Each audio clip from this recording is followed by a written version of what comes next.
pantalla voy a tener que sacar la cámara porque no me queda otra alternativa. Si no se empieza a cortar todo y no se entiende nada. ¿Sí? Bueno. Vamos a...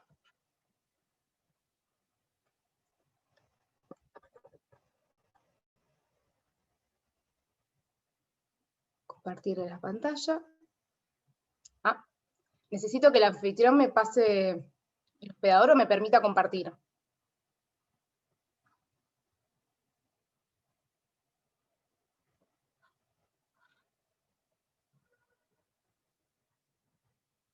Ahí estamos. Ahí está. Perfecto. Bueno, muchas gracias. Bueno, chicos, hoy vamos a arrancar nosotros con la unidad 16, para que no quede colgada, ¿bien? La de asociaciones civiles y fundaciones vamos a ver hoy. Es súper largo el tema, así que muy probablemente salteemos las simples asociaciones, que es sumamente fácil, y vamos a continuar con las fundaciones, porque si no, no voy a llegar. Voy a ir un poco rápido, un poco bastante diría yo, así que cualquier cosa me interrumpen y retomamos, no hay ningún problema, ¿sí? Vamos a abrir esto, a ver si por acá. Bueno. Chicos, vamos a hablar un poquito primero de lo que sería la importancia del tercer sector y las organizaciones no gubernamentales, ¿no es cierto? Que es en realidad lo primero que tienen para tratar. Las asociaciones civiles y las fundaciones forman parte de lo que se conoce como el tercer sector o el sector de economía social, ¿bien? Este tercer sector, digamos que surge de la idea de agrupar a las sociedades en tres sectores, ¿bien? Que serían el sector público o estatal, el sector productivo o económico, y el sector que se distingue por el tercer sector, perdón, que se distingue por dos grandes características fundamentales, que son el apoyo en el voluntariado de sus miembros, ¿bien? Y en su finalidad no lucrativa que tiene, ¿bien? Acá entramos con las asociaciones civiles y las fundaciones, ¿bien? En este tercer sector nos vamos a encontrar con las llamadas ONG, las organizaciones no gubernamentales, que ustedes las deben conocer, y el término ONG fue elaborado por las Naciones Unidas, agrupan las que hoy también se conocen como las empresas de economía social. Bien, y dentro de esta categoría van a entrar, como les dije, las asociaciones y las fundaciones, también están las mutuales y las cooperativas, pero eso no lo vamos a ver nosotros hoy. Bueno, nuestra doctrina nacional, digamos como que prestó muy poca importancia a este tipo de entidades, seguramente porque como la actuación de estas entidades es altruista, ellos consideraban que eran como de poca importancia para la sociedad en general. Sin embargo, las ONG son importantes, como ustedes saben, tanto desde el punto de vista de la misión que tienen estas ONG, como desde el punto de vista de la inserción económica en general en los estados, porque influyen también en eso, ¿bien? De hecho, prueba de esto sería el enorme patrimonio que han alcanzado algunas entidades, como por ejemplo la Fundación Bill y Melinda Gates, que no sé si la conocen, que actualmente, o por lo menos hasta donde yo sabía, contaban con recursos de aproximadamente 65 millones de dólares, entonces influyen de alguna manera también en la economía o en la inserción de la economía de los estados, ¿bien? Bueno, entonces, como decíamos, de esta manera vemos cómo la economía social se va a insertar dentro de la economía real, ¿bien? Pero hay que tener en cuenta que sin los medios económicos ni una aplicación, digamos, coherente y efectiva o razonable de estos recursos que tienen las fundaciones, la misión que tienen estas entidades, que son no lucrativas y de beneficio, digamos, hacia los terceros, puede llegar a convertirse o pueden quedar como meras declaraciones de principios, si no hay una buena administración y no se, se utilizan los recursos con coherencia para el fin propuesto para estas organizaciones. Respecto a la misión que tienen las ONG, actualmente muchos de los derechos reconocidos, que hoy se les reconocen a las personas, tienden a ejercitarse a través de este tipo de organizaciones supra individuales, De esta forma, por ejemplo, el fenómeno asociativo hace posible que, por ejemplo, la lucha del individuo por la obtención de derechos no reconocidos, la indicación de otros derechos. Por ejemplo, esto se ve en el ejercicio de algún tipo de acción colectiva por parte de este tipo de asociaciones. Bien, ellos ejercen acciones colectivas en nombre del beneficiario, o de los beneficiarios también. Entonces, como ven, las asociaciones y las fundaciones fueron adquiriendo una importancia muy relevante o muy especial en la economía, y también se convirtieron en una importante herramienta de cooperación para la sociedad civil y para los estados modernos en general, digamos, con el fin de buscar objetivos humanitarios, desde ese punto de vista. Vamos a arrancar con las asociaciones civiles, bien. Las asociaciones civiles, digamos, partimos en realidad de, acá antes yo arranqué con el concepto, pero en realidad acá hay que partir de la Constitución Nacional, el artículo 14 de la libertad de asociación. O sea, el artículo 14 de la Constitución Nacional contempla el derecho a asociarse con fines útiles. También esto lo prevé el Pacto de San José de Costa Rica, en el artículo 16, y el Pacto Internacional de Derechos Civiles y Políticos, en el artículo 22. Bien, y esta garantía constitucional también se va a encontrar reglamentada, digamos, en el Código Civil y Comercial, al regular las asociaciones civiles y las fundaciones. Y existen otras leyes también que van a regular las asociaciones mutuales y las cooperativas que les nombré en un momento. Bien. Ahora, sí, el concepto. ¿Qué nos dice acá? Nos dice, las asociaciones civiles son personas jurídicas que nacen de la unión estable de un grupo de personas físicas o jurídicas que persiguen la realización de un fin común, el cual no puede ser contrario al bien común o interés general y debe ser principalmente no lucrativo. Bueno, entonces, ¿qué podemos decir? Que las asociaciones surgen de la unión de un grupo de personas, que se los va a denominar miembros, que van a tener estas personas, estos miembros, un cierto grado de estabilidad dentro de esa asociación, que la van a integrar a esta asociación en virtud de un vínculo jurídico que les va a dar esa posición de miembros, bien, ya sea por haber participado, o sea, van a tener esa posición de miembros por haber participado en el acto constitutivo de esa asociación civil, o por haberse incorporado con posterioridad a esa asociación civil, ¿bien? Vamos hasta ahí. Esperen que voy a abrir el chat, a ver si lo puedo dejar abierto. Acá. No sé si me va a dejar. Bueno, vamos hasta ahí, más o menos. Bueno, sigo. Profe, tengo una consulta. Sí. Al principio, cuando arrancaste a hablar, dijiste que la economía social se insertaba en la economía y no me quedó claro a la economía de que hacías referencia. En la economía general de los estados. Ah, buenísimo, gracias. De nada.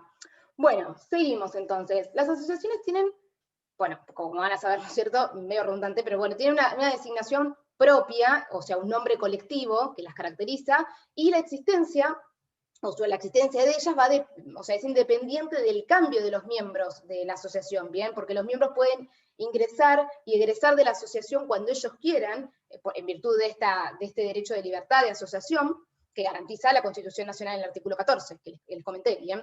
Ahora, la calidad de socio o asociado es intransmisible, ¿bien? No se puede transmitir la calidad de socio o asociado de una asociación civil. ¿Y por qué es esto? Bueno, esto es porque se entiende que el miembro de una entidad comparte los intereses del grupo, ¿bien? Por lo tanto, la asociación no podría estar, digamos, obligada a aceptar la transmisión de esa posición de asociado, porque tiene que poder compartir con la persona que vaya a ingresar los mismos intereses. O sea, por eso es común que en muchos casos se requiera que el nuevo socio sea presentado por otro socio y que su ingreso a la asociación, tenga que ser, digamos, aceptado por el resto de los miembros. No es que cualquiera ingresa cuando quiere y como quiere, ¿bien? Tiene como que ser aceptado. El estatuto es el que tiene que establecer cuál es el régimen de ingreso y de admisión de los socios, ¿bien? Esto lo va a establecer el artículo 170, inciso K, que lo vamos a ver. Pero bueno, para que tengan un panorama. Vamos a ir a las clases de asociaciones, ¿bien? A ver, entonces, en cuanto a las clases de asociaciones, vamos a poder distinguir, o las vamos a poder seguir en base a la forma de nuclearse entre sí, y en este caso encontramos a las asociaciones de primer grado, a las asociaciones de segundo grado y a las asociaciones de tercer grado. Bien, vamos con la de primer grado. Estas van a ser las que se pueden formar por personas físicas, como por ejemplo un club deportivo que se forma por personas físicas, o por ejemplo por personas jurídicas se pueden formar, ¿bien? Las de primer grado, por personas físicas o por personas jurídicas. Un ejemplo de personas jurídicas, por ejemplo, la Cámara de Empresarios, que es la que nuclea, digamos, empresas para la defensa de los derechos corporativos que ellos tienen, ¿bien? Estas son las de primer grado. Las de segundo grado son las que se dan cuando las asociaciones se agrupan entre sí. Es el caso de, por ejemplo, las federaciones que nuclean a las asociaciones de primer grado, ¿bien? O sea, a ver, paso en limpio. O sea, las de segundo grado son las que se dan cuando las asociaciones se agrupan entre sí, o sea que son las que nuclean asociaciones de primer grado, ¿bien? Las que se pueden constituir por personas físicas o jurídicas, bueno, las de segundo grado nuclean esas. Un ejemplo de esto, por ejemplo, la AFA, que se forma con asociaciones civiles, con clubes, que participan, obviamente, de ese deporte, ¿no es cierto? Obviamente, tienen que tener una coherencia. Después tenemos las asociaciones de tercer grado, que son las que se componen de las asociaciones de segundo grado, ¿bien? Y siguiendo con el ejemplo que les acabo de dar para no variar tanto, porque es medio capaz trabalengua esto, acá lo que podía utilizarse de ejemplos es la Federación Internacional de Fútbol, que se constituye con las asociaciones nacionales, ¿bien? Bueno, después, esto sería una de las clases, ¿no? De asociaciones que digamos que las clasificamos en base a la forma de nuclearse. Eso es una forma. Después tenemos las asociaciones bajo la forma de sociedades. Acá entra la Ley General de Sociedades, en el artículo 3 que yo ahí les puse. O sea, el artículo 3 nos dice que las asociaciones, cualquiera fuera su objeto que adopten la forma de sociedad, bajo alguno de los tipos previstos, quedan sujetas a sus disposiciones. Entonces, con esta disposición, lo que se está haciendo es que se está aceptando que entidades sin fines de lucro se puedan constituir bajo alguno de los tipos societarios. Las asociaciones que se constituyan bajo alguna de estas formas societarias van a tener que seguir teniendo, digamos, prohibido no me quiero adelantar, pero bueno, para que se entienda, para que haya un contraste y se entienda bien, van a seguir teniendo prohibida la posibilidad de poder distribuir las utilidades en dinero entre los socios, y van a tener que perseguir, obviamente, por supuesto, siempre un fin ilícito, y que no sea contrario al bien común o al interés general, porque las sociedades suelen tener fines económicos, fines lucrativos, ¿bien? Por eso esta aclaración que les hago acá de que se pueden constituir bajo un tipo societario, pero van a tener prohibido esa posibilidad que tienen las sociedades de distribuir las utilidades que genere la sociedad entre los socios, ¿bien? Y obviamente que van a tener que perseguir un bien común o de interés común, porque es la base de las asociaciones, que lo vimos en la definición, ¿bien? Que lo dice. Siempre un bien común o interés común, por supuesto que el objeto va a tener que ser lícito, eso es una característica común a toda persona jurídica, pero bueno, más o menos como para que entiendan. Y después tenemos la otra forma de clasificación, que son las asociaciones agrupadas según sus fines. Y acá encontramos, como les puse, o sea, las que son deportivas, las asociaciones civiles culturales, las educativas, las filantrópicas, bueno, las que, del género que les guste, que existen. Bien. Esto en cuanto a la forma de clasificación. En base a la forma de nuclearse, primer grado, segundo grado, tercer grado, las asociaciones que asumen la forma de una sociedad con la limitación que les acabo de decir, bien, asumen la forma de las sociedades, artículo 3, como les puse yo acá, pero tienen esta limitación. No pueden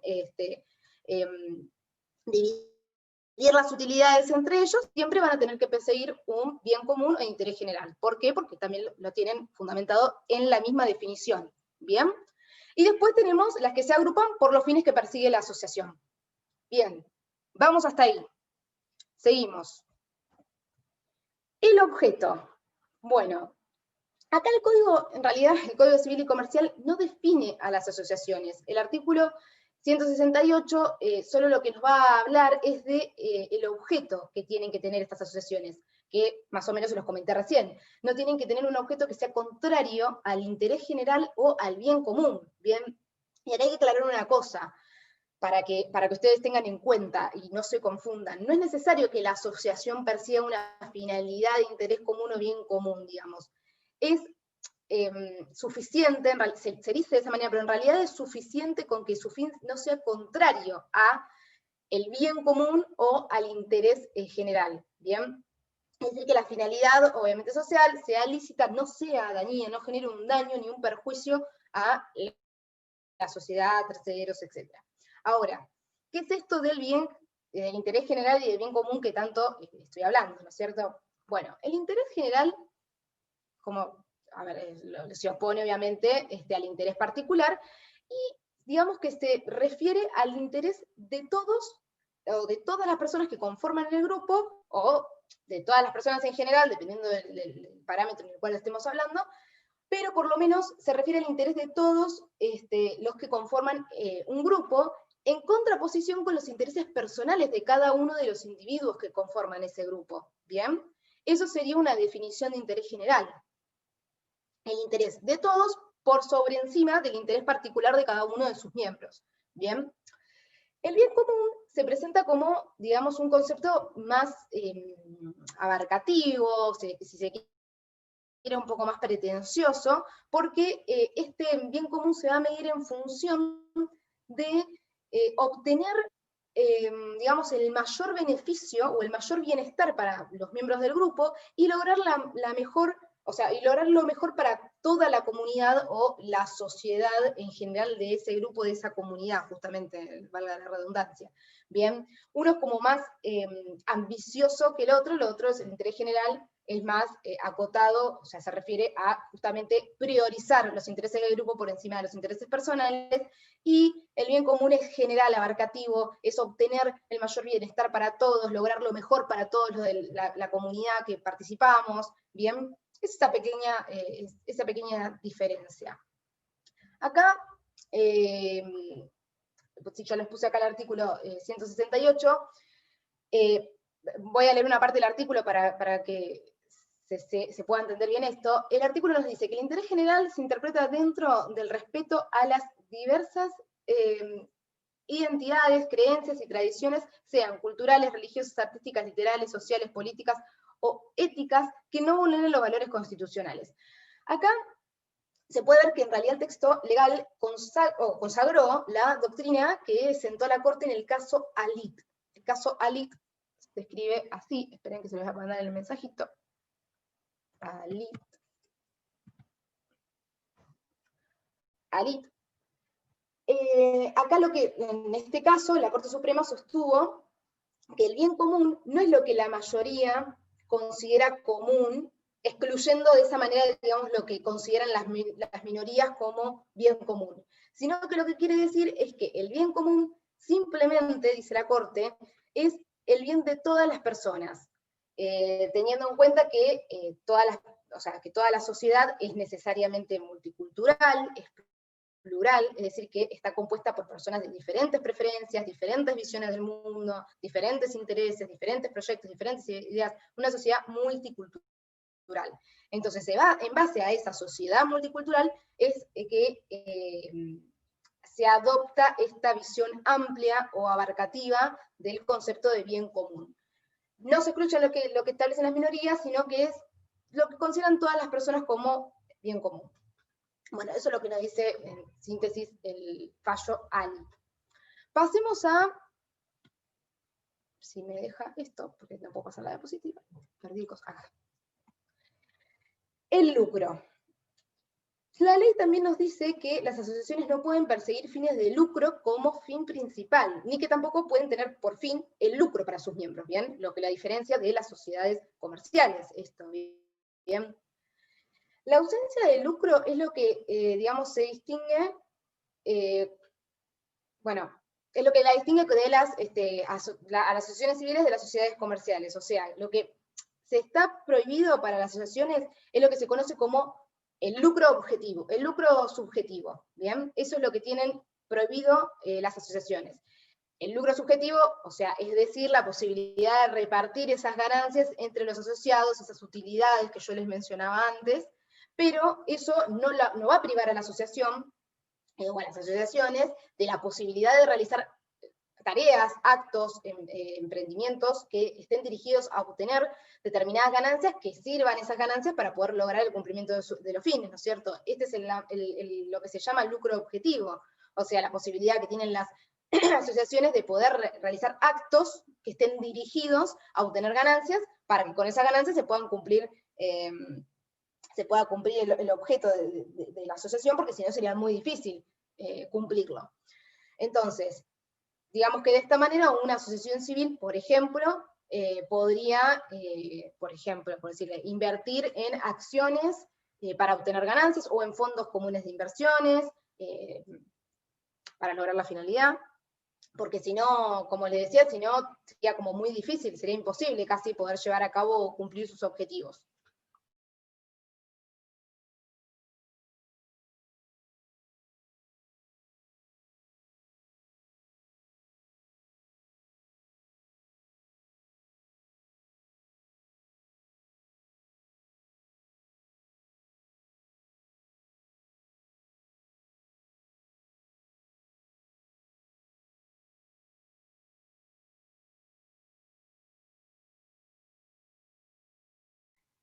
Profe, no se escucha.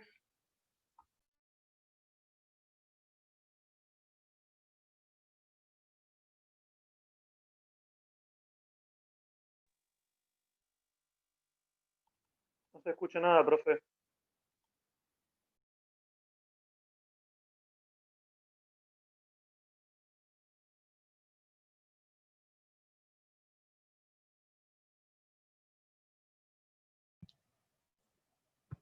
Bien. Chicos, perdón, espero que me aguante, si no, bueno, vemos cómo lo solucionamos. Esto. Estábamos con la Constitución. Y el artículo 169 nos decía que el acto constitutivo de la asociación iba a tener que estar realizado por instrumento público.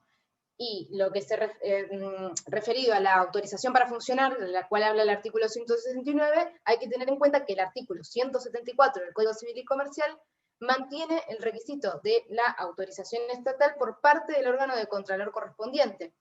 Bien, o sea, Profe, a eso se refiere. disculpa, ¿sí? ¿Esto es exactamente lo que venía después del lucro? Porque nosotros nos quedamos hasta el final del lucro. Ahí Sí, dejamos de... la constitución de cómo se constituye la asociación civil. Después del lucro, venía esto. Ok. Viene esto, lo que nos dice el artículo 169, perdón. Bueno.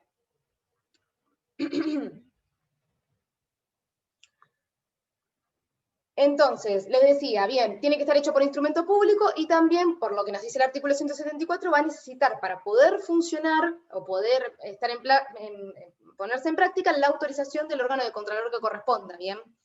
Entonces, o sea, digamos que el legislador lo piensa de esta manera porque consideró que no se trata solo de registrar a las entidades, sino que lo que se busca principalmente es verificar y controlar que el objeto que ellos declaran o dicen que van a seguir, que van a impulsar, digamos, sea real y, digamos, sea real y sea posible, ¿no? Se presente como algo real y lograble dentro de la sociedad. Entonces se controla, más que nada, la autoridad de Contralor cumple esa función, de ver si lo que vos me estás proponiendo realmente lo vas a poder lograr o no, y bueno, más allá de los requisitos formales. Bien. El artículo 169 también nos dice que la inscripción, como hemos dicho, que se tiene que hacer por instrumento público, y tiene que hacerse en el registro correspondiente una vez que haya sido otorgada la autorización estatal para funcionar, ¿bien? O sea, primero necesito la autorización estatal para funcionar, y ahí se hace el registro correspondiente. El registro se presenta ante el registro. Entonces, cada asociación tiene que cumplir con el sistema de registro que va a estar previsto para cada tipo, digamos, si es que asume la forma de algún tipo de sociedad, y también tiene que cumplir con el registro nacional que está previsto en el artículo 1 de la ley 26.047, que es la ley que está a cargo de la IGJ. Bien, después, respecto a lo que nos dice el artículo 74, que las asociaciones se encuentran sujetas al control estatal permanente, nacional o local, según, obviamente, lo que corresponde, o sea, según si yo voy a inscribirla a nivel nacional o a nivel local a la asociación. ¿Y para qué sirve, para qué sirve este control estatal que tanto hinchan, ¿no es cierto? Bueno, este control sirve para poder justamente verificar que ese objeto de interés general se cumpla, que sea posible, como yo les había comentado en su momento. El registro, antes del acto constitutivo. Bueno, vamos a ver qué es lo que tiene que contener el artículo 170, que es el contenido, qué es lo que tiene que contener el acto constitutivo. El estatuto, digamos, consiste básicamente en un conjunto de estipulaciones o de reglas, de normas, como quieran llamarlo, que van a estar destinadas a regular la organización y el funcionamiento de la asociación, ¿bien? Y dentro del estatuto vamos a encontrar, individualizado, obviamente, el objeto de la entidad, los derechos y deberes de los miembros, las facultades que van a tener los miembros, el funcionamiento de los órganos de la entidad, cuáles van a ser los órganos de la entidad, la formación, cómo se van a formar, cómo se va a formar también y componer el patrimonio de esta entidad, y también van a tener que estar establecido la disolución y de la entidad, cómo se va a proceder en el caso de que se llegue a una disolución de la sociedad, y qué es lo que se va a hacer con los bienes, cuál va a ser el destino de los bienes que queden de la sociedad. Bien, el estatuto, digamos como que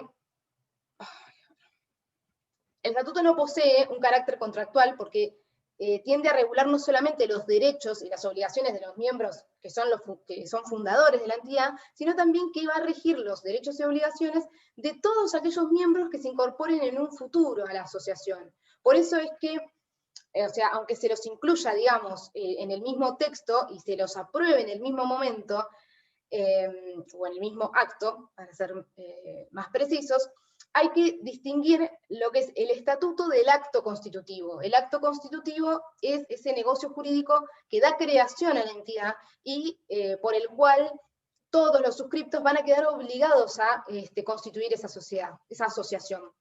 Bien. El código va a establecer en el artículo 160 una serie de requisitos que tiene que contener sí o sí el estatuto. Bien, vamos a ir viéndolos rápidamente, porque son bastante sencillos. Tenemos que habla de la identificación de los constituyentes, el primer inciso. Acá, el acto constitutivo tiene que individualizar a los miembros fundadores de la entidad, se refiere exactamente a eso. El nombre de la asociación, o sea que la asociación tiene que tener un nombre, y ese nombre tiene que tener además agregado la frase asociación civil, ya sea que esté al principio o al final, pero es un requisito que tiene que tener el nombre. Pepe, asociación civil, o asociación civil Pepe, como ustedes lo quieran poner, pero sí o sí tiene que tener la palabra asociación civil incluida en el nombre. No se van a permitir, obviamente, bueno, estos son los requisitos, los que les voy a nombrar, comunes a las personas jurídicas, o sea, no se pueden tener nombres que sean contrarios a la ley, al orden público, a la moral, a las buenas costumbres, o que sean iguales o similares a otros nombres de otras asociaciones que ya existen, ¿bien? Para evitar homonimias, etcétera, etcétera. Bueno, eso es, todo eso lo común a las personas jurídicas. El objeto del domicilio es lo mismo, es común a toda persona jurídica que vieron en la clase anterior. El plazo de duración o si la asociación es a perpetuidad, o sea, se puede establecer un plazo de duración para la entidad, que va a estar vigente o que va a vivir, por decirlo de alguna manera, durante X cantidad de años. Esto se tiene que establecer en el estatuto, o también se puede establecer que la sociedad va a tener carácter perpetuo, o sea, va a existir a perpetuidad la entidad. Esto para el caso de las asociaciones civiles. Las contribuciones que conforman el patrimonio inicial, bien, o sea, en el estatuto que se los comenté, va a tener que establecerse cuál va a ser el patrimonio inicial de la entidad, con qué plata va a contar la entidad cuando inicie, y también va a tener que tener establecido la forma en que se van a obtener los recursos para seguir alimentando ese patrimonio, para poder llevar a cabo el objeto de la entidad, ¿bien? A ver, estos, digamos, recursos, por decirlo de alguna manera, fundamentalmente van a venir del cobro de las cuotas sociales que va a tener la entidad, la asociación civil, por parte de los socios. Bien. Después tenemos el régimen de administración y representación. ¿Por qué? Porque cada asociación va a poder establecer, obviamente libremente, cuál va a ser su régimen de administración y de representación, pero con los límites del artículo 171 que vamos a ver ahora. Después habla de fecha de cierre de ejercicio económico. Las asociaciones tienen que, en realidad todas las personas jurídicas, tienen que elaborar anualmente un ejercicio económico, lo que se llama también, se conoce como balance, y en el estatuto va a tener que, lo que se va a tener que establecer, o lo que nos exige acá el 170, es que se establezca una fecha de cierre del ejercicio. Se va a cerrar todos los años al, no sé, por ejemplo, al 15 de diciembre podría ser, no tiene que ser, por qué ser la fecha final del mes, o puede ser al último día del mes, o bueno, eso depende, lo van a establecer como ellos quieran, para poder establecer un cierre del año para realizar el balance económico. Después habla de las clases y categorías de asociados. Bueno, en las asociaciones civiles es común que existan diversas categorías de miembros o socios, pero siempre, digamos que el trato a los socios tiene que ser igualitario dentro de cada categoría, ¿bien? O puede haber distintas categorías, pero dentro de la misma categoría todos tienen que tener el mismo trato. Y también como contrapartida, mejor dicho, hay derechos que van a ser comunes a todos los socios, independientemente de la categoría que tengan. Por ejemplo, un derecho que tienen todos, independientemente de la categoría que ostenten, es la libertad de retiro de la asociación, que lo vamos a ver en su momento, porque puede estar sujeta a determinadas condiciones también esa libertad de retiro. El régimen de ingreso y egreso de los socios, bueno, las facultades disciplinarias, el régimen de ingreso y egreso, un poquito lo que viene de la mano de la libertad de retiro, de los socios se refiere a que los, digamos, que forman parte de la asociación, obviamente como tienen derecho a asociarse, también tienen derecho a irse, y de no asociarse con quienes ellos no quieran. ¿Se acuerdan que yo les comenté que ellos tenían, cuando ingresaba un nuevo socio, ellos lo que se hace habitualmente es que lo presente otro socio y que el resto que lo acepte, digamos? Obvio que, a ver, tienen derecho a no asociarse con quien no quieran en la medida en que esa situación, digamos, no configure ningún tipo de actitud que sea discriminatoria o contraria a la ley, ¿no es cierto? De hecho, el propio objeto de la entidad puede llevar a condicionar la calidad de socio. Por ejemplo, cuando para poder pertenecer a la asociación se requiere una determinada profesión. ¿Por qué? Porque es una asociación de abogados, una asociación de arquitectos. Entonces ahí ya estamos delimitando, no cualquiera puede ser parte de esa asociación. Bueno, después habla de los órganos, que es lo que va a tener que tener también, los órganos de gobierno, de administración y fiscalización, o sea que tiene que prever el estatuto, cuáles van a ser los órganos de la asociación, cuál va a ser la composición de estos órganos, o sea, cómo se van a componer, las funciones que van a tener, los procedimientos para elegir a los miembros, los procedimientos para reemplazarlos, tienen que establecer todo dentro del estatuto. Y después las causales de disolución, los procedimientos de liquidación y cómo va a ser el destino de los bienes luego de haber realizado la liquidación. Vamos a pasar a los órganos de gobierno. El Código Civil Comercial nos dice... Sí. ¿Puedo consultarte algo que no sé si no me quedó claro? ¿Quiénes tienen acceso a ese estatuto? Sí. O sea, todos los miembros que formen parte de la asociación civil, y además, por ejemplo, si alguien quiere asociarse a la misma, o solo, por ejemplo, la mesa de coordinación. No. A ver, el estatuto es como una ley interna, para que se entienda, de la asociación.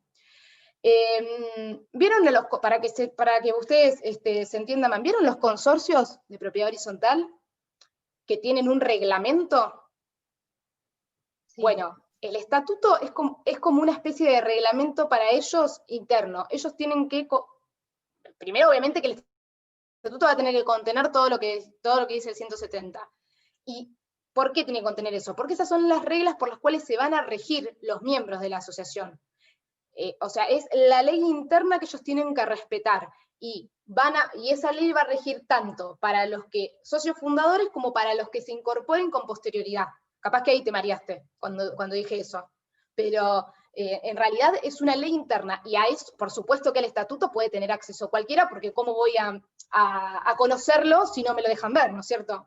No, sí, pueden tener acceso a la persona que lo pida, siendo obviamente asociado, ¿no? No es que yo caigo en una asociación y digo, ay, quiero ver el estatuto, no, porque tampoco es así. Claro, sí, pero, sí. Ahí está, ahí entendí.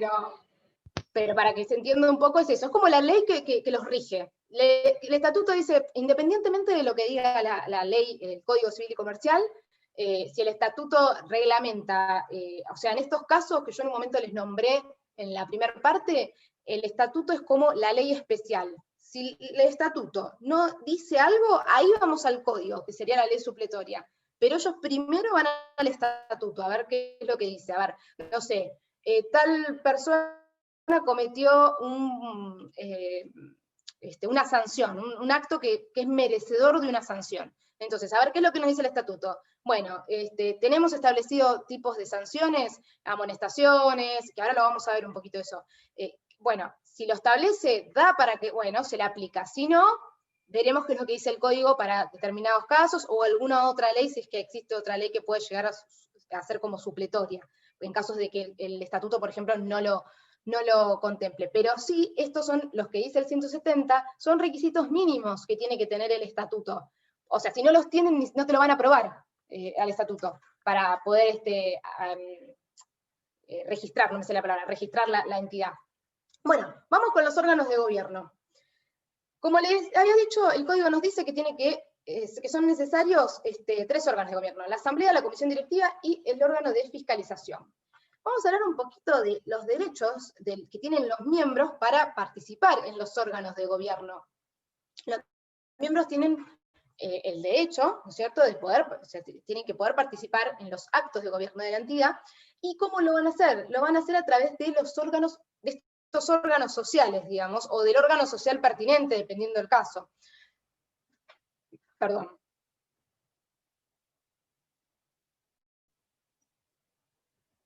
Bien. Ahora, esta facultad que tienen los miembros también puede estar limitada, o sea, puede tener una serie de limitaciones que obviamente, ¿dónde van a estar impuestas esas limitaciones? En el estatuto. El estatuto puede limitar este derecho que tienen los miembros, como por ejemplo, que tengan que pertenecer a una determinada categoría de socio para poder tener voz y voto, o que tengan alguna determinada antigüedad para poder ser elegido para ostentar alguno de los cargos, ser parte de director, ser parte de la comisión directiva, ser, no sé, presidente de la asamblea, lo que sea. O que en realidad, bueno, para participar en la asamblea esto sí es un requisito, puede ser que se les exija tener al día el pago de las cuotas sociales. Esto vamos a ver que después, cuando hablamos un poquito de la asamblea, es un requisito para poder participar en la asamblea que estén al día con las cuotas sociales. Además, los socios van a estar obligados, digamos, al pago, como les decía, de la cuota social, y si no están al día con ese pago de la cuota social, se les va a poder, bueno, sí, me estoy intentando ordenar, pero si no están al día con el pago de las cuotas sociales, se les va a poder impedir participar en los órganos de gobierno. Pero lo que no se le puede, no puede existir, digamos, como límite, es una cláusula en el estatuto que, digamos, le importe o que implique una restricción total al ejercicio de los derechos que tiene el socio dentro de la asociación.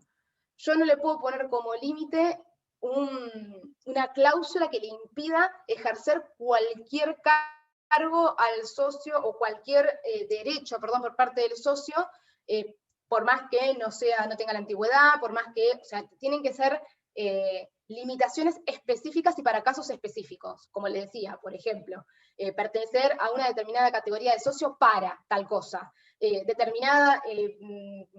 una determinada antigüedad para, lo que sea, para poder ser elegido, pero yo no le puedo prohibir todos los socios que no tengan tal, por ejemplo, tal antigüedad dentro de la asociación, no pueden votar en las asambleas, ¿no? Porque eso no está prohibido, digamos. ¿Bien? Acá vamos, porque estaba adelantando, por eso quería. Acá vamos a el órgano deliberativo, que es la asamblea. Bueno, ¿qué es la asamblea? La asamblea es la reunión de todos los socios, bueno, o asociados en este caso, de la asociación civil. La asamblea es la autoridad máxima que va a tener esta institución. Es el órgano, lo que se llama el órgano soberano. Como lo es también, vuelvo al paralelismo, en los consorcios de propiedad horizontal. Y en la asamblea es donde se toman todas las decisiones que van a influir en la sociedad, ¿no es cierto? O en la asociación. Pero esto no quiere decir que la asamblea, o sea, que la asamblea sea el órgano soberano, no quiere decir que la asamblea puede hacer lo que quiera. Siempre va a tener límites, o va en realidad estar limitada por lo que diga el estatuto, y por lo que también establezcan los límites que establezca la ley, por supuesto. Además, la asamblea no es necesariamente la reunión de todos los miembros de la entidad. El estatuto tiene que establecer cuál va a ser el quórum que se va a necesitar para poder dar inicio a la asamblea, ¿no es cierto? Dar inicio para que se pueda deliberar, se dice, para que se puedan establecer las deliberaciones, y cuál va a ser las mayorías que se necesiten para poder aprobar esas decisiones, esas resoluciones que toma la asamblea. O sea, para que se puedan llevar a la práctica después esas decisiones, ¿no? Las funciones que va a tener la asamblea son nombrar y remover a los integrantes de la comisión directiva, aprobar la gestión de los integrantes de la comisión directiva, modificar el estatuto, establecer las formas y orientaciones que va a tener, digamos, la actividad que desarrolle la asociación, y bueno, en general sería toda función que la asamblea no delegue en otro, que la asamblea, otra función que no sea delegada a otro órgano que no sea la asamblea, que tiene que estar delegado eso por el estatuto. A ver, lo que quise decir es que puede ser que en el estatuto determinadas cuestiones puntuales sean delegadas a otro órgano de la asociación, y en la cual la asamblea no puede intervenir. Pero en general la asamblea trata todas las cuestiones atinentes a la asociación, y es ahí donde se toman todas las decisiones, salvo cuestiones muy, muy, muy puntuales, que por lo general no hay muchas limitaciones en eso. Existen dos tipos de asambleas. Tenemos las asambleas ordinarias y las asambleas extraordinarias. Las ordinarias son aquellas en las que se reúnen, digamos, periódicamente, ¿para qué? Para tratar los asuntos de rutina de la vida de la asociación. Por ejemplo, aprobar el balance, nombrar miembros de la comisión directiva, ese tipo de cuestiones. Eso se hace en las ordinarias. Se tratan cosas que aparte se tienen que tratar todos los años. El balance se tiene que hacer todos los años. Si se establece un régimen de renovación de los miembros de la comisión directiva por un año, cada año se tienen que nombrar nuevos miembros. Bueno, todos ese tipo de cuestiones se tratan en las asambleas ordinarias, y obviamente que esto también va a depender de lo que diga el estatuto, pero suelen hacer, las ordinarias siempre suelen ser anuales, o sea, sí o sí se hacen anualmente, suele ser de esa manera. Las asambleas extraordinarias son las que se convocan cuando existen asuntos que son de digamos, suficiente gravedad o importancia que justifiquen una reunión, que trate de cuestiones que son impostergables, que las tenemos que tratar ya a esas cuestiones. Por ejemplo, puede tratarse de una modificación del estatuto que se tenga que hacer ahora porque surgió una determinada cuestión, que es impostergable, porque haya que remover algún miembro de la comisión directiva, por ejemplo, porque haya que prorrogar el plazo de duración de la entidad porque se nos vence y nos olvidamos de tratar ese tema, no sé, en la asamblea ordinaria, o no nos dimos cuenta, o falta para la asamblea ordinaria, entonces convoquemos una asamblea extraordinaria para prorrogar el plazo de duración de la entidad. Bueno, trata cuestiones extraordinarias, justamente, y que por lo general no admiten mucha demora. Y el Código Civil y Comercial, en el artículo 178, dispone que la participación en las asambleas, como les decía, va a estar condicionada al pago de las cuotas correspondientes al mes inmediato anterior a la celebración de la asamblea. Pero, al mismo tiempo, el artículo aclara que no se le puede prohibir al asociado la participación si es que este asociado salda su deuda con una antelación suficiente al inicio de la asamblea, nos dice el artículo. O sea, ¿qué quiero decir con esto? Que para poder participar en la asamblea vos tenés que tener al día las cuotas. Ahora, si la persona el día anterior salda la deuda y al otro día es la asamblea, puede participar. Hay un límite ahí, un border, digamos, que ¿qué pasa si se presenta, no sé, el día anterior, una hora antes a saldar la deuda? Pero bueno, habrá que ver qué es lo que consideran si puede participar o no puede participar. Pero bueno, si nos vamos a la letra específica, qué sé yo, podríamos decir que sí, que tendría derecho a participar en ese caso. Vamos a lo que es el órgano ejecutivo. Bueno, la comisión directiva. Bien, el órgano ejecutivo es el que tiene el manejo de todos los asuntos cotidianos que hacen a la vida de la asociación. Normalmente se lo denomina directorio, consejo directivo, o también se lo denomina comisión directiva, como le nombramos acá. La función que tiene la comisión directiva es administrar la entidad, ¿bien? Y también es el órgano que va a ejecutar las decisiones de la asamblea, o sea, es el órgano ejecutor de las decisiones de la asamblea. Los integrantes de la comisión directiva son elegidos y también pueden ser removidos por la asamblea. Van a ejercer las funciones por un periodo de tiempo que, como yo les decía, lo va a establecer el estatuto, y la comisión directiva también tiene la representación de la asociación frente a terceros, ¿bien? Son los representantes como legales frente a los terceros de la asociación. Son el órgano de administración, ¿bien? Esos son la comisión directiva.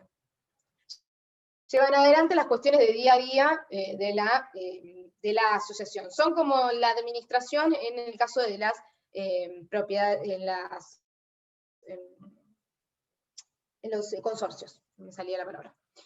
El artículo 171 establece que los integrantes del órgano directivo van a tener que ser asociados, o sea, los miembros sí o sí, ¿bien? O sea, para que integrar el órgano directivo tienen que ser sí o sí miembros asociados. Y el estatuto va a tener que prever cuáles van a ser las facultades de la comisión directiva, o sea, por ende de sus integrantes, y se tienen que, dentro de esta comisión directiva, o en realidad en el estatuto, tienen que preverse sí o sí 3 cargos, que son el de presidente, secretario y tesorero. Estos cargos van a estar dentro de la comisión directiva, conforman parte de la comisión directiva. Vamos a pasar ahora al órgano de fiscalización, que bueno, la sindicatura o comisión revisora de cuentas se le llama. La fiscalización privada de la entidad, digamos, va a estar a cargo de uno o de más revisores de cuentas, se le llama. Y tengan en cuenta que para que la comisión revisora de cuentas va a ser obligatoria en las asociaciones que tengan más de 100 asociados, ¿bien? O sea, si hay más de 100 asociados, sí o sí tiene que estar presente el órgano de fiscalización, ¿bien? La función que va a tener la comisión revisora, o el síndico, en el caso de que este control, esta fiscalización sea ejercida por una sola persona, ¿bien? Ahí se llama síndico y no comisión revisora de cuentas. Su función consiste en vigilar el cumplimiento de las tareas que le fueron asignadas al órgano de administración, ¿bien? Son los que van a fiscalizar la ejecución, digamos, que lleve a cabo el órgano administrador. O sea, la comisión directiva me refiero, para que no marearlos.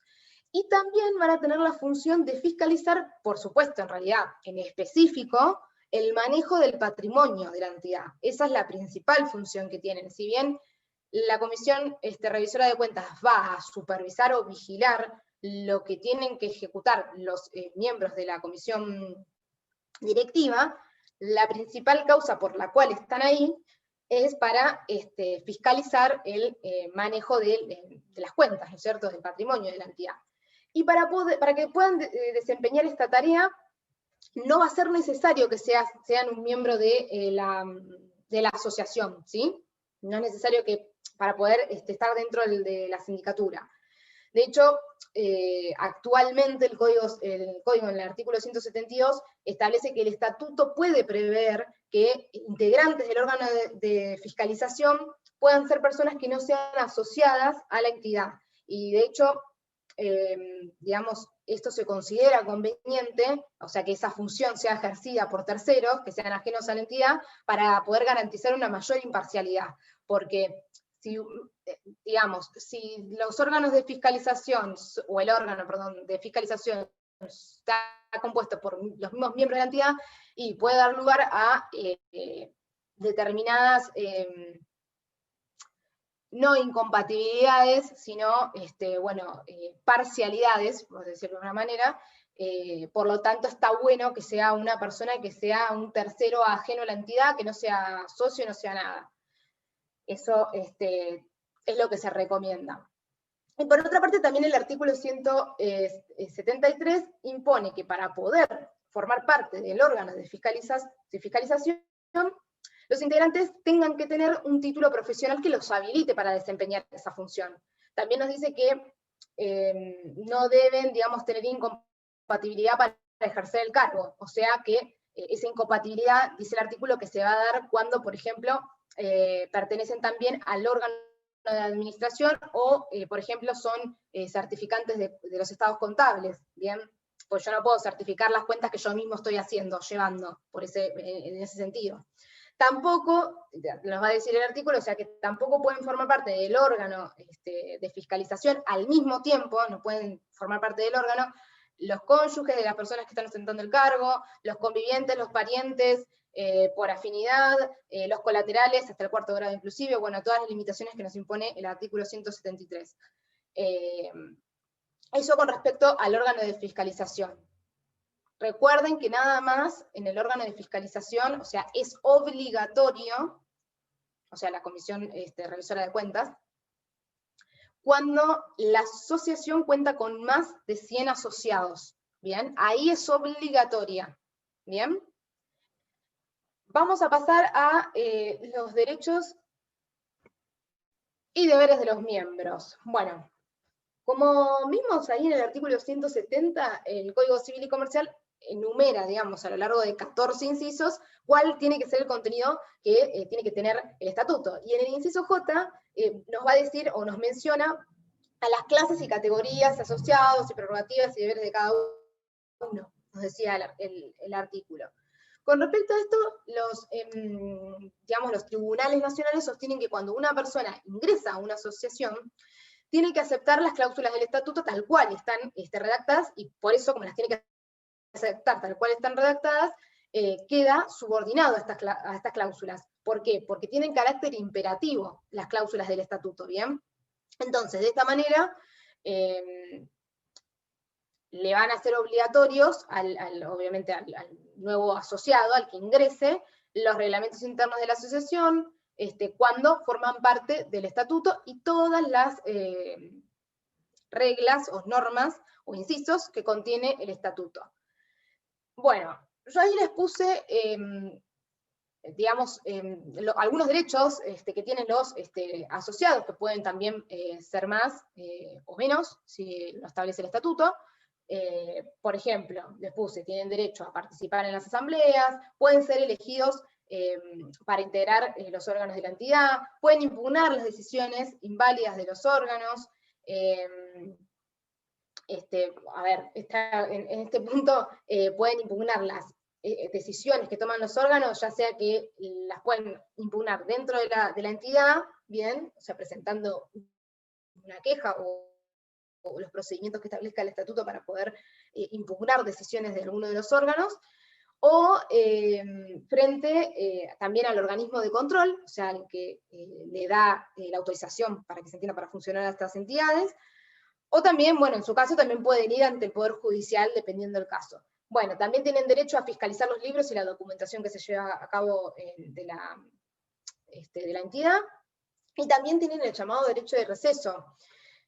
Este derecho significa que pueden irse de la entidad cuando ellos quieran, ¿bien? La persona se puede retirar de la entidad cuando ellos quieran. Y este derecho, como yo les había comentado, también puede estar sujeto a limitaciones si es que el estatuto lo prevé, ¿no es cierto?, de esa manera. O sea, puede estar sujeto a determinadas condiciones para poder ejercer este derecho de receso. Por ejemplo, podría decirle que para poder ejercer el derecho de receso tienen que tener las cuotas pagas al día, ¿bien? Si no, no se puede ejercer este derecho de receso. Bueno, los deberes de los asociados para con la entidad, bien, digamos como que se podrían resumir en tener que cumplir las obligaciones que están impuestas por el estatuto, porque el estatuto constituye la ley que rige la vida interna de la asociación. Bien, pueden también, digamos, estos deberes pueden consistir en deberes de contenido patrimonial, como puede tratarse del pago de las cuotas, o en deberes de contenido extrapatrimonial, como por ejemplo tener que asistir a las reuniones, tener que cumplir con un determinado servicio a favor de la institución. Todo esto siempre va a variar de acuerdo a lo que establezca en realidad el estatuto. Por eso siempre volvemos al estatuto, que es la ley que va a regir todo. Y en caso de que exista algún incumplimiento de estos deberes, ese incumplimiento puede traer aparejado algún tipo de sanción disciplinaria, con, obviamente, independencia de las acciones judiciales que esa conducta pueda dar lugar, ¿no es cierto? Hablamos de sanciones disciplinarias internas de la asociación, más que la conducta que ejerza el asociado también puede derivar en alguna acción judicial.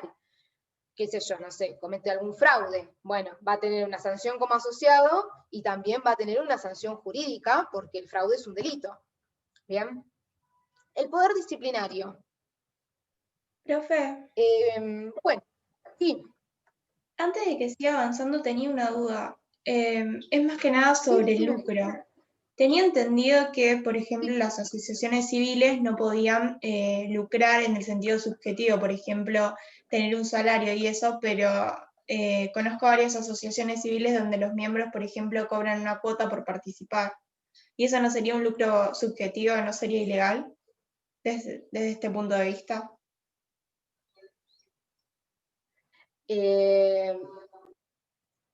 Mira, en realidad,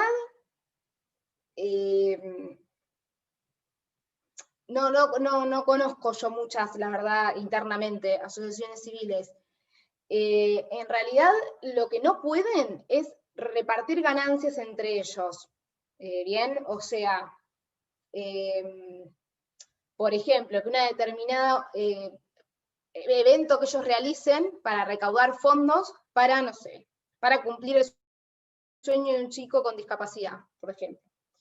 Eso más una fundación. Pero bueno, en realidad ellos lo que no pueden es, eso genera un tipo de ganancia que en realidad no es una ganancia, pues se tiene que repartir en realidad va todo destinado al objeto de la sociedad, que es, por ejemplo, en este caso, cumplirle el sueño al chico de lo que sea.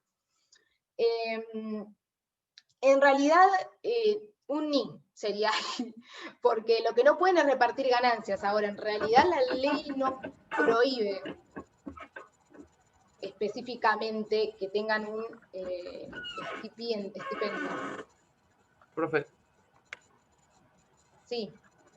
pero entonces ese fin de lucro sería en un sentido subjetivo que no lo pueden ejercer. O sea, no se pueden repartir entre ellos, pero objetivamente sí.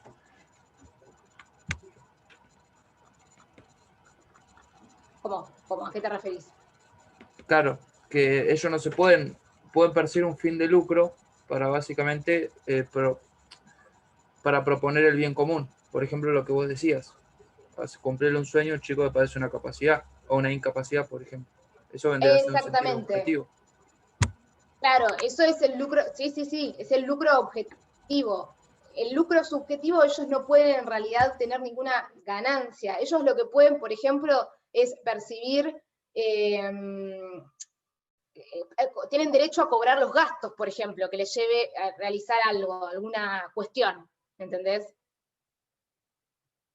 A ver, si vos, obviamente que vamos a separar algo, si yo contrato también en el órgano de fiscalización a alguien externo, obviamente que se le va a tener que pagar, esa persona no lo va a hacer gratis, pero en realidad, claro, lo que se privilegia es el lucro objetivo. Después, ellos en realidad no pueden recibir un salario, pero sí tienen derecho al reembolso de los gastos que les haya llevado a hacer, no sé, tener que trasladarse o tener que, gastos para cumplir el fin, el objeto.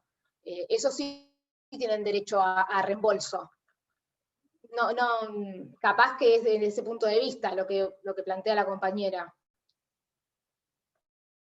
No lo sé porque no conozco el caso específico realmente. Bueno.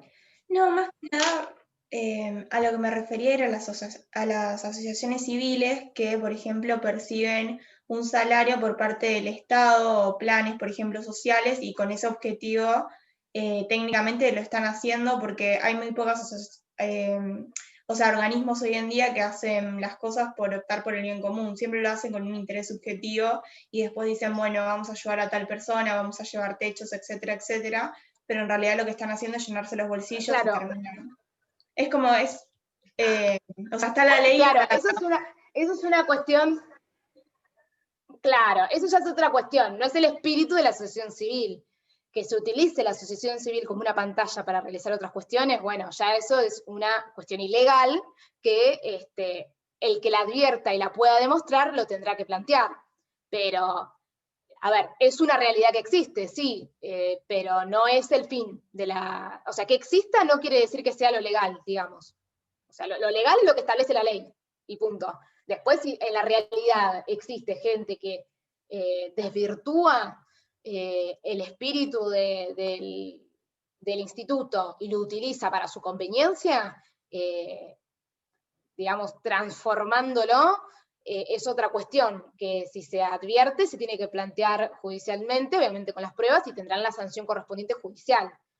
O interna, si es que dentro de lo interno también de la asociación existe socios que no están de acuerdo con eso. Bueno, habría que ver el caso específico, ¿no?, de qué se está tratando. Pero bueno.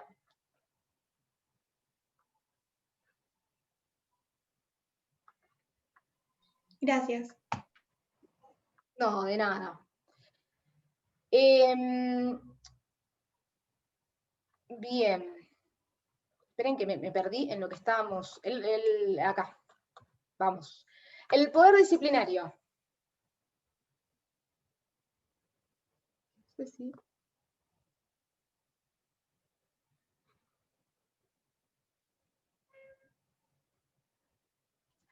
Claro, perdón, estoy leyendo recién el chat. Ayer también tuvieron muchos problemas de internet. Lo que pasa es que es terrible esto, porque realmente, si no, yo por ejemplo, me pasa eso, si pongo la cámara como que explota mi internet de la casa, y aparte nos toca justo en un horario donde hay mucho tráfico de la red, en la red porque mucha gente está trabajando desde las casas, y bueno, la verdad que es con lo que tenemos que trabajar, chicos, no nos queda otra por el momento. Vamos a seguir un poco con el poder disciplinario, nos quedan 20 minutos, chicos, no vamos a llegar, podemos estirarnos sino un poco más, y si les parece, no sé si, no, es que no vamos a llegar a ver, bueno, quiero terminar con asociaciones civiles. Les pido que simples asociaciones lo vean ustedes, y si hay dudas, obviamente las revemos, no hay problema, y si no llego a terminar hoy, veo de por lo menos puntualizar cuestiones importantes del tema de fundaciones para la próxima clase, no sé qué tema me toca para la próxima clase, si es que es muy largo o no, y si no, en algún momento me llaman. Profe, ¿el Power lo van a subir? Un poco el tema. Obvio, sí, lo suben. Y si no, veo cómo hago y veo si les puedo grabar alguna clase y se la subo, de eso lo tengo que hablar con la doctora. Pero bueno, de alguna manera lo vamos a solucionar. Bien, vamos al poder disciplinario. Cada persona que ingresa, obviamente, a la asociación va a quedar sometida al poder disciplinario del grupo, ¿no es cierto?, al poder que impone esta asociación. Porque, a ver, es lógico que para poder hacer cumplir los deberes o los fines que tiene la asociación, la entidad tenga algún tipo de poder disciplinario para hacer cumplir no solamente los fines, sino la conducta de los miembros dentro de la asociación, que bueno, esa conducta va a influir en la dirección de los fines que uno tenga. Y ese poder consiste en la facultad que tiene este órgano, que tiene la asociación de juzgar y de poder penar la conducta de los miembros que incurran en algún tipo de infracción, obviamente, en sus conductas, pero sin la necesidad de tener que llegar a una instancia judicial. Es lo que, bueno, justamente hablábamos con una de sus compañeras recién, es una instancia interna, es ese poder que tiene la asociación para poder hacer cumplir las normas o el estatuto. Y esta potestad, que es sancionatoria, se considera como un derecho que tiene implícito la asociación. Por lo tanto, digamos, lo diga o no lo diga expresamente el estatuto, la jurisprudencia ya tiene dicho y ya considera que que la facultad sancionatoria es una facultad que tiene la asociación de manera espontánea, ¿no es cierto? Que la entidad la tiene por el solo hecho de existir, por el solo hecho de su existencia. Es decir, que se considera que este poder sancionatorio va a nacer con la asociación misma, porque es un poder que es de suma importancia para, reitero, poder dirigir el cumplimiento de su objeto. ¿Bien? Por otra parte, tenemos que las sanciones pueden ser, obviamente, de diversa gravedad y van a ser en función de la falta cometida. Entonces, la jurisprudencia y la doctrina consideran como aceptables, por lo menos, esta serie de sanciones que yo les puse ahí, que son las amonestaciones, la multa, la privación de ciertos beneficios que son inherentes a la calidad del asociado, la suspensión y la expulsión. Vamos con la amonestación. Las amonestaciones son sanciones que son de tipo moral, ¿bien? Y van a tener como fin advertirle al socio que si incurre nuevamente o si se reitera su actitud, le va a traer a ese accionar una pena aún mayor. Es como una advertencia, ¿no es cierto? Por eso justamente tiene el fin de advertir. La multa, la multa es una sanción pecuniaria, ¿no es cierto? Una pena de tipo pecuniaria. Y obviamente que consiste en el pago de una suma de dinero que la establecerán o estará establecida en el estatuto, determinando si es que es una sanción específica, o la determinará el órgano que, a través del Poder Disciplinario, el órgano que lo considere. Pero bueno, es una sanción, consiste en el pago de una suma de dinero, a la entidad, por supuesto, y el fin que tiene esta sanción es, digamos, como herir al infractor en el patrimonio, ¿no es cierto? Que le duela la falta cometida en el bolsillo, como quien dice. Después tenemos el otro tipo, que es la privación de ciertos beneficios inherentes a la calidad de asociado. Esto se trata de privarle al asociado, por ejemplo, el acceso a ciertos beneficios por un límite de tiempo, a ciertos beneficios que tiene, de los cuales goza por ser asociado, se los limita por un cierto límite de tiempo. Por ejemplo, que se le impida el uso de parte de las instalaciones del club al cual pertenece. No va a poder usar, no sé, la cancha de papi, la cancha de tenis, lo que sea. Eso es otro tipo de sanción. No va a poder alquilar el quincho. Esa es la privación. Después tenemos la suspensión, que esta consistiría en privarle al asociado de todos los beneficios sociales por un límite prefijado de tiempo, tiene que estar establecido, y como esta es digamos, una sanción muy severa, solamente se suele aplicar en casos donde se trata de una grave inconducta, ¿no es cierto? En casos donde la falta cometida es bastante grave. Y después tenemos la expulsión, que es la sanción más grave que la institución le puede imponer o le puede aplicar a un asociado, y la expulsión implica separar al asociado de la entidad. Bien, por lo general, esta medida solo se da cuando la falta cometida es también de tal magnitud que, por ejemplo, puede llegar a comprometer el patrimonio de la entidad o el buen nombre de la entidad, el decoro de la entidad, los puede hacer quedar muy mal, entonces tiene que tomar un tipo de sanción muy severa, a modo medio ejemplificativo, ¿no? Como la expulsión, bueno, ese tipo de cuestiones. Acá lo que sí, chicos, hay que, no me quiero olvidar, a ver qué sigue, a ver si lo... acá está bien, lo puse. O sea, hay que realizar una distinción entre expulsión y exclusión, ¿bien? La expulsión, cuando yo expulso a alguien, siempre se va a dar como una sanción por por haber incumplido o por incumplimiento de la ley estatutaria, por haber incumplido algo que el estatuto me dice, o haber ido en contra de algo que el estatuto me dice. La exclusión es otra cosa en las asociaciones. La exclusión es una medida que va a tomar la asociación cuando algún miembro pierde o deja de tener el requisito esencial, el requisito personal esencial para poder formar parte de esa entidad, ¿bien? Obviamente según lo que establezca el estatuto, porque en base al requisito personal esencial que tiene que perder. Por ejemplo, cuando pierde, por ejemplo, supongamos que es una asociación de abogados y la persona deja de tener la matrícula vigente. Entonces pierde ese requisito esencial que, por ejemplo, el estatuto dice, es una asociación para abogados que con matrícula vigente que estén ejerciendo actualmente. No basta con ser solamente abogado y tener el título, tenés que tener la matrícula vigente y estar ejerciendo. Bueno, si el abogado deja de pagar la matrícula, se lo suspende o lo que sea, bueno, dejaría de tener ese requisito esencial, entonces la asociación lo podría expulsar por eso. ¿Bien? Excluir, perdón, por eso. La expulsión y la exclusión son dos cosas distintas. Expulsión, sanción. Hay que pensar en eso. Expulsión, sanción porque incumplió el estatuto.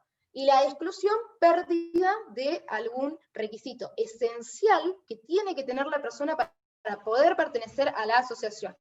Piensen en una asociación civil de un profesional. Puede ser abogados, puede ser arquitectos, puede ser lo que quieran. No me pongan los mismos ejemplos si llegamos a preguntar en el parcial, por favor. Utilicen un poco la imaginación. Si le digo abogados, mínimamente, no sé, digan ingenieros, alguna otra cosa distinta. Así, yo quiero saber que lo entienden, ¿bien? Porque es capaz una pavada, pero bueno, a veces se lo suelen confundir. No, o se suele utilizar como sinónimo, y en este caso no es un sinónimo, por eso se los aclaro. Bien. Bien, vamos al límite de la potestad, me había perdido, la potestad sancionatoria. Bueno, el límite es que se tiene que respetar y se tiene que cumplir con la garantía constitucional del debido proceso, que es la que establece el artículo 18 de la Constitución Nacional. Porque se tiene que garantizar que la sanción es el resultado de un proceso en el cual se le haya asegurado al asociado su derecho de defensa. ¿Bien? Ese es el límite de la potestad sancionatoria, que se tiene que respetar el debido proceso, artículo 18 de la Constitución Nacional, para poder, o sea, que se tenga que demostrar que se le garantizó al asociado un proceso que tuvo derecho de defensa, bueno, el debido proceso. Por otra parte, el artículo 180 nos dice que los asociados no pueden ser excluidos por causas graves que estén previstas en el estatuto. Solo pueden ser excluidos por causas graves que estén previstas en el estatuto. ¿Bien?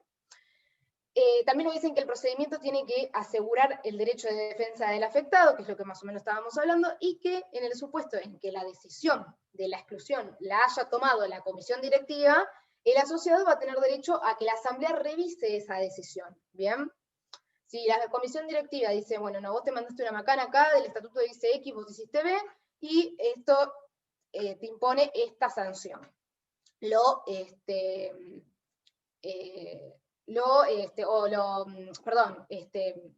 Perdón, vamos vuelta.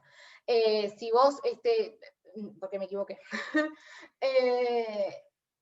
No, está bien, me estaba mareando ya, está bien. Entonces, bueno, esto sería en el caso de, el código, digamos, ¿por qué? Acá viene el tema. Porque el código menciona a la exclusión como una sanción, ¿bien? Y en realidad, como nosotros vimos, la exclusión se produce cuando un miembro ya no posee los requisitos necesarios para seguir siendo parte de la entidad, ¿bien? Por eso sería, ¿bien? Lo que les acabo de decir del 180, ustedes tendrían que cambiarle y ponerle expulsión, ¿bien? En cambio, la exclusión es cuando cuando un miembro deja de poseer los requisitos esenciales o necesarios para formar parte de la entidad. Bueno, y chicos, con respecto a la resolución del órgano disciplinario, tienen que tener en cuenta que van a ser nulas las cláusulas o del estatuto que digan que son irrecurribles las decisiones dictadas por el órgano disciplinario, ¿bien? Porque siempre, digamos, va a tener derecho a una revisión la persona que se le aplica una sanción, ¿bien? Y para que proceda la revisión judicial, o sea, para llegar a la instancia judicial, el asociado va a tener que haber agotado todos los recursos internos que prevé el estatuto, tiene que haber agotado todas las instancias internas. Y bueno, supongamos que la persona llegue a la instancia judicial, bueno, la función en este caso del juez va o se va a limitar al control de legalidad y razonabilidad de la resolución que dictó la entidad. O sea, ¿qué quiero decir con esto? Quiero decir que el juez, cuando realiza la revisión de la medida que fue adoptada por el órgano disciplinario, no tiene que juzgar o valorar la gravedad de la conducta, ¿bien?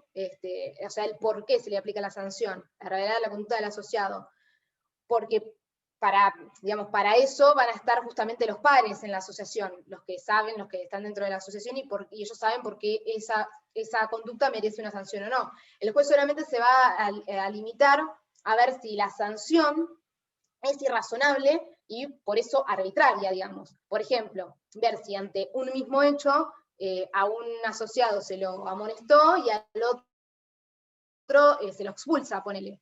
Pero, y obviamente que también va a tener que corroborar que se haya cumplido con el debido proceso, eso seguro, eso también. Pero bueno, la idea es más una revisión desde ese punto de vista. Solamente la legalidad y la razonabilidad de la resolución va a analizar el juez. No el por qué, si él considera que ese accionar merece una sanción o no. Eso no, porque eso es una cuestión interna de la asociación. Bien. Responsabilidad de los miembros directivos.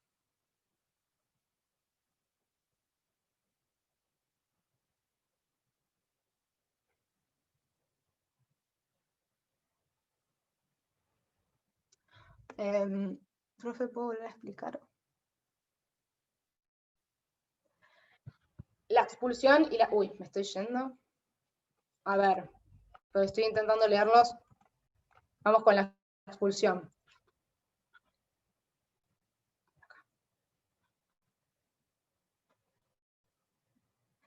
Brisa, sí. Vuelvo con la expulsión y...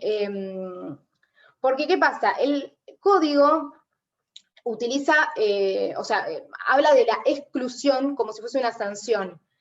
Pero en realidad habría que hablar de expulsión, porque la exclusión ellos la usan para, a ver, la expulsión siempre se da como, dijimos, es una sanción porque se incumple alguna norma o alguna regla del estatuto.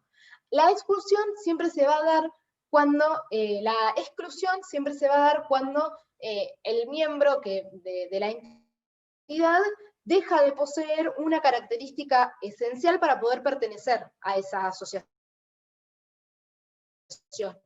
Bien, deja de ser, por ejemplo, hablamos de una asociación de abogados y tienen que ser abogados o más fácil, por ejemplo, una asociación de abogados y la persona pierde el título de abogado, o no sé, se jubila, o entonces ya no ejerce más como abogado, o lo sancionan y le sacan el título de abogado, ni siquiera hablemos de la matrícula vigente, le sacan el título de abogado. Bueno, perdés la característica esencial para poder pertenecer a la asociación de abogados, porque necesitas ser abogado para poder estar dentro. En cambio, en la expulsión, cuando los asociados o la asociación expulsa a un miembro, es porque se mandó un lío, ¿bien? Porque incumplió algo que dice la ley estatutaria. Fue en contra de lo que dice el estatuto, en lo que sea, y entonces ahí se lo expulsa, es una sanción. La exclusión no es una sanción. Es como no tenés las condiciones necesarias o las cualidades necesarias para pertenecer a la entidad, te tenemos que excluir porque ya no puedes formar parte. ¿Bien? ¿Más o menos? ¿Se entendió?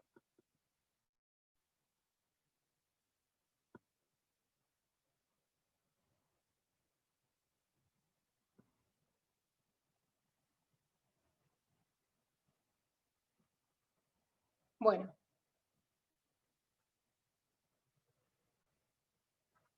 Bueno, seguimos. Entonces, responsabilidad de los miembros. Bien. El código, en el artículo 181, digamos, reafirma el principio que está consagrado en el artículo 143, que habla de la personalidad diferenciada de las personas jurídicas, ¿no es cierto? O sea, reafirma la personalidad diferenciada también para las asociaciones civiles. El 143 lo tienen que haber visto cuando vieron persona jurídica, o sea, que como ustedes saben, este principio considera que existe una responsabilidad patrimonial diferente o diferenciada entre el ente, en este caso la asociación, y sus integrantes, que son los miembros. ¿Bien? Bueno, el artículo 181 viene a reafirmar este principio, ¿bien? Porque establece que los asociados no responden en forma directa ni subsidiaria por las deudas de la asociación civil. O sea, su responsabilidad se va a limitar al cumplimiento de los aportes que ellos comprometieron al constituir la asociación o que comprometieron posteriormente, o sea, para el caso de que hayan ingresado con posterioridad al momento de la fundación de la asociación, digamos, ¿no? Y también se limita al pago de las cuotas o de las contribuciones que establezca el estatuto, ¿cierto? Solamente se limita a eso. ¿Qué quiero decir con esto? Que si pasa algo y a la entidad la demandan, yo no voy a poder embargarle, por ejemplo, personalmente el sueldo o los honorarios a uno de los abogados, si fuese una asociación de abogados. Lo único que se le va a poder, o sea, la asociación con lo único que va a poder responder es con los aportes que hacen los socios o las contribuciones, el pago de las cuotas que hacen los socios. ¿Bien? Nada más. No se va a poder atacar de manera, si se quiere, personal a cada uno de sus miembros o integrantes en sus patrimonios. ¿Bien? Por eso, esto de la personalidad diferenciada, que en realidad viene de lo que sería la persona jurídica y que lo deben haber visto ustedes ya con persona jurídica. Vamos a hablar un poquito de la responsabilidad de los administradores. Bien. A ver, ¿cuál es la responsabilidad de los administradores? Bueno, los directivos van a tener que responder por los perjuicios causados en el ejercicio de sus funciones. Bien. Digamos que, a ver, esta responsabilidad va a terminar o va a cesar cuando se le aprueba la gestión, o cuando, por ejemplo, renuncian a su cargo, o cuando se somete una determinada situación de la cual puede llegar a resultar una responsabilidad de ellos, se somete esa decisión a la asamblea y la asamblea resuelve a favor de los directivos, o sea, resuelve que ellos no tienen ningún tipo de responsabilidad con determinada situación. O sea, en principio los directivos van a responder siempre por los perjuicios causados en función de sus, dentro de la sociedad me refiero, ¿no? Dentro de la asociación, en el ejercicio de sus funciones, y esa responsabilidad va a cesar cuando se les aprueba la gestión, decimos, bueno, todo esto está aprobado, hasta este año, está perfecto todo lo que hiciste, cuando ellos renuncian al cargo, bien, porque ya al no pertenecer más, al no tener más ese cargo, no tienen esa responsabilidad, o cuando qué sé yo, hay una determinada situación que involucra a alguno de los miembros, o a todos los directivos, a todos los miembros del órgano directivo, y la asamblea considera que en ese caso específico el directivo no tuvo responsabilidad, entonces como que lo absuelve, por decirlo de alguna manera. El artículo 177 nos aclara también que la responsabilidad del órgano directivo no se va a extinguir cuando la infracción que el directivo cometió deriva de alguna norma, deriva de algún tipo de norma imperativa que establece el estatuto, o cuando hubo una oposición expresa de al menos el 10% de los miembros con derecho a voto en la asamblea. O sea, si estamos poniendo en tela de juicio alguna cuestión, alguna infracción de alguna de las normas que cometió obviamente la persona que pertenece al órgano directivo, que está en infracción a alguna de las normas imperativas del estatuto, en ese caso no se extingue la responsabilidad. Ahora, o por ejemplo, cuando se está tratando de cualquier otro tema, pero en la asamblea hubo una oposición de al menos el 10% de los miembros, bueno, con derecho a voto en la asamblea. Esos son los dos casos donde la responsabilidad no se extingue y van a tener que responder por el hecho cometido. Y por último, el artículo nos dice que en este último caso, bien, cuando hay una disidencia del 10% de los miembros con derecho a voto, van a poder ejercer la acción social de responsabilidad, que es la que establece la ley de sociedades. Esta acción lo que persigue es el resarcimiento del daño que este directivo le ocasionó a la asociación, bien, con su accionar. Es una acción que establece la Ley General de Sociedades. Después tenemos la disolución y liquidación, que en este caso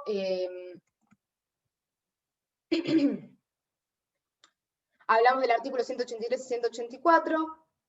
Bueno, al margen de las causales de disolución que están previstas para todas las personas jurídicas, que ustedes ya saben, en el caso de las asociaciones civiles, la reducción del número de los asociados a una cantidad que, por supuesto, no permita el funcionamiento de los órganos internos de la entidad, que tiene que ser una cuestión que se mantenga por el término de 6 meses, determina o lleva a la disolución de la entidad. Bien, si se reduce el número de asociados a un número que no permita que se puedan desempeñar los órganos internos, entonces, y esa situación dura 6 meses, entonces eso va a determinar la disolución de la entidad. Eso es lo que nos dice el artículo 183 del Código. Y una vez que se disuelve la asociación, comienza lo que se llama el periodo de liquidación. ¿Y qué es este periodo de liquidación? Bueno, en este periodo de liquidación lo que se hace es la realización del activo y la cancelación del pasivo, de la entidad, por supuesto. O sea, vemos cuánto activo tenemos, cuánto pasivo tenemos, cómo pagamos con el activo y el pasivo, y bueno, ¿y qué hacemos? Si me sobra o no me sobra. O sea, si es que queda remanente, se va a hacer con el remanente lo que se haya decidido en el estatuto, o bueno, ahora lo vamos a ver.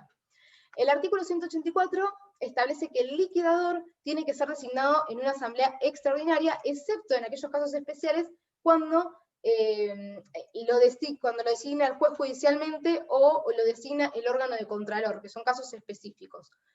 Otra posibilidad es que el órgano liquidador ya se encuentre previamente, digamos, elegido o previsto en el estatuto. Bien. Y por último, también el Código nos aclara que la designación del liquidador o de la comisión de liquidadoras, dependiendo de si van a ser uno o varios los que desempeñen esta función, tiene que inscribirse en el organismo de control y también publicarse en algún tipo de medio oficial, que puede ser un diario, bueno, dependiendo el medio oficial que se solicite.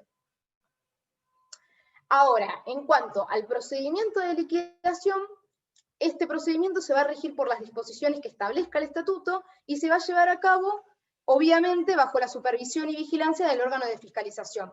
Con respecto a lo que les comentaba, el remanente de los bienes de la entidad, una vez cancelado el pasivo, deberían tener, digamos, ya preestablecido su destino en el estatuto, pero si no lo tienen preestablecido en el estatuto, se va a destinar ese remanente a otra asociación civil que tenga domicilio en el país y que tenga un objeto que sea igual o similar al de la entidad liquidada, ¿no? O sea, de la cual salen estos recursos que han quedado una vez cancelado el pasivo. Bueno, chicos, se nos hizo la hora y no llegamos a ver el resto, nos quedaría fundaciones por ver, ¿sí? Yo lo que les pido es que vean el tema, y si la próxima clase llegamos, o por lo menos voy a ver cómo, esperen que puedo, voy a sacar esto, a ver si puedo, porque se me...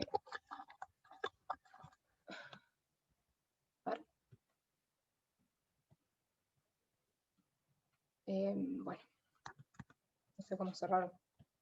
Ahí está. Bueno, chicos, nos queda eso por ver, así que vamos a ver cómo lo podemos ver. Igualmente léanlo, si tienen algún tipo de pregunta lo vemos. No es muy complejo el tema tampoco, pero tiene diferencias con las asociaciones civiles, por eso es interesante que lo vean, más que nada. Bien. tengan en cuenta que, bueno, las simples asociaciones también tienen las principales diferencias, tengan en cuenta cuál es la diferencia con las asociaciones de hecho, bueno, las responsabilidades, si necesitan o no necesitan tener órganos de fiscalización, cuándo sí, cuándo no, bien, ese tipo de cuestiones ténganlo en cuenta, y bueno, vemos cómo podemos incorporar el tema de las fundaciones, voy a ver si puedo armar algún esquema como para incorporarlo en alguna otra clase, y bueno, así no queda colgado, digamos, para que lo puedan ver. Igualmente léanlo, y cualquier cosa lo charlamos, ¿bien? Bueno, chicos, perdón por el internet, y bueno, los dejo para que vayan a almorzar, y nos vemos en la próxima clase, ¿sí? Les mando un saludo a todos.